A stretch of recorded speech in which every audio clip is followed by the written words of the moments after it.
के साथ राज्य कमेटी के 9 साथी आए हैं।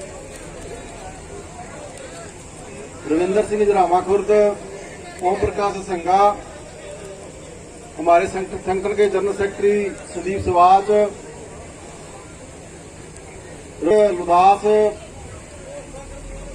प्रदीप मलिक, समुंदर मलिक, स्टेट के 9 साथी आपके बीच में आए हैं। काफी दिनों से ये आपका धरना हम देख रहे थे। एक बार साथी पहले भी आ गए। गौशाला बचाने की बात की जा रही है। जो मौके की सरकार है वो भी गौ के नाम पे राजनीति करती रही है। सरकार उनकी है जो कहती है अभी गौ का नाम लेती है और गौ को बचाने का काम पे सरकार को करना चाहिए। ये सबसे परे है बात। शायद वोट के लिए इस्तेमाल करते हैं। अभी तूड़ी के भाव बढ़े हैं, गौशालों में तूड़ी नहीं। ये हरियाणा का मुद्दा, राजस्थान का मुद्दा है। फतेहाबाद डीसी से हमारी बातचीत हुई। उस मीटिंग में निकल के आया जो मौजूदा विधायक है फतेहाबाद का, बीजेपी का है, उसने अपने खेत की तूड़ी 660 रुपये क्विंटल व्यापारी को बेच दी। 660 रुपए। और उससे कहा जा रहा तू 500 रुपए में उतार। हमने डीसी को कहा भी, पहले तो विधायक को कहा भी इसके पैसे छोड़। ऊपर वाले जिसने वोट लिए गांव के नाम पे, वो तो माल कमा रहे हैं। और जो चिंता गौओं की वो आम आदमी कर रहा है। गौ पालने का काम किसान करता है। आज अपने घरों में गायें हैं, मजदूर के घर में गऊ मिलेगी, मगर जो गऊ के नाम पे राजनीति करते हैं उनके घर में गऊ नहीं मिलेगी, कुत्ते मिलेंगे। ये समझने की बात है। तूड़ी के भाव बढ़े हैं। ये ऐसे नहीं बढ़े। जो कोयले की खानें थी वो प्राइवेट कर दी सरकार ने। और जहां कोयला जलता था फैक्ट्रियों में, कोयला महंगा हो गया, फैक्ट्रियां वाले तूड़ी जलाने लग गए और तूड़ी के भाव बढ़ गए। सरकार की नीति के कारण ये सब कुछ हो रहा है। हमें समझना पड़ेगा। ये केवल आपकी गौशाला बचाने का सवाल नहीं, तमाम मुद्दे हमारे सामने होने चाहिए। सरकार को तुरंत प्रभाव से, बिल्कुल मामूली सी मांग है, बड़ी मांग नहीं आप कर रहे, मगर सरकार की जो मंशा है ये समझ में आ रही है। हमें सरकार करना क्या चाह रही है। हर बार सरकार हार जाती है, लोग जीत जाते हैं, मगर सरकार बगैर लड़े कुछ नहीं देती। जो इनकी व्यवस्था है वो इतनी बेईमान है, अंदाजा नहीं लगाया जा सकता। किसी आदमी को इंसाफ नहीं मिलता। 2 आदमियों की लड़ाई हो जाती है, पंचायत राजीनामा करवा देती है। फतेहाबाद का डीएसपी कहता है कि हम राजीनामे को नहीं मानते, पर्चा हो गया। मतलब कानून नाम की चीज नहीं।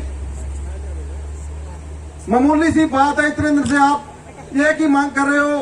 जब इसका कोई भाव नहीं था, जब ये लोगों को परेशान करती थी रात, तब कोई नहीं आया। अब इसका टेंडर ठेके पे देने की बात की जा रही है। आप ये लड़ाई 100 की 100 जीतेंगे, क्योंकि आपके चेहरे बता रहे हैं आप जीतने वाले हो, सरकार हारने वाली है। हमें समझना पड़ेगा ये लड़ाई कॉर्पोरेट के खिलाफ है। दिल्ली आंदोलन ने हमें सिखाया है। कई बार सोचते हैं जैसे बीजेपी के खिलाफ लड़ाई है। जितनी भी कॉर्पोरेट पक्ष की पार्टियां हैं वो हमारी दुश्मन पार्टियां हैं। हमारी मंडी खत्म करने जा रहे हैं। अभी प्राइवेट भाव बढ़े गेहूं के, ये ज्यादा दिन भाव नहीं बढ़ेंगे।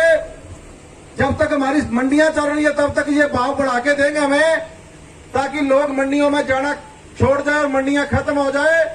अडानी और अंबानी हमारी ये फसल खरीदेंगे, फिर अपनी मर्जी से खरीदेंगे। हर बात पे सोचना पड़ेगा। हमें शिक्षा कैसे मिले, पढ़ने के बाद रोजगार कैसे मिले, ये भी बहुत बड़ा सवाल है हमारे सामने। हमें इस नीति को समझना पड़ेगा।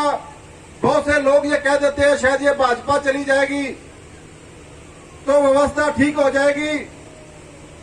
व्यवस्था ठीक नहीं होगी, क्योंकि देश में कारपोरेट का राज है।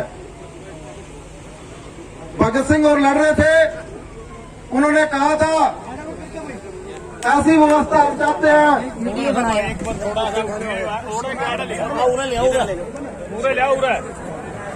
ऐसी व्यवस्था हम चाहते हैं जहां आदमी आदमी का शोषण ना करे, मगर उस व्यवस्था के लिए हमें लड़ना पड़े। लगातार संघर्ष के मैदान में हूं। आप जीते, सरकार हारे, इसके लिए हमें और बड़ा संघर्ष करना पड़ेगा।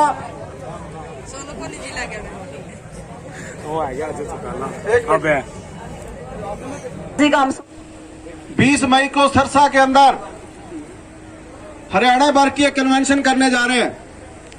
जो आंदोलन में समझौता हुआ था सरकार के साथ, उस समझौते को लागू नहीं किया जा रहा है। अभी भी मुकदमे बरकरार है किसानों के ऊपर, अभी भी नोटिस आ रहे हैं। ये बहुत बड़ा सवाल है। एमएसपी कानून की बात,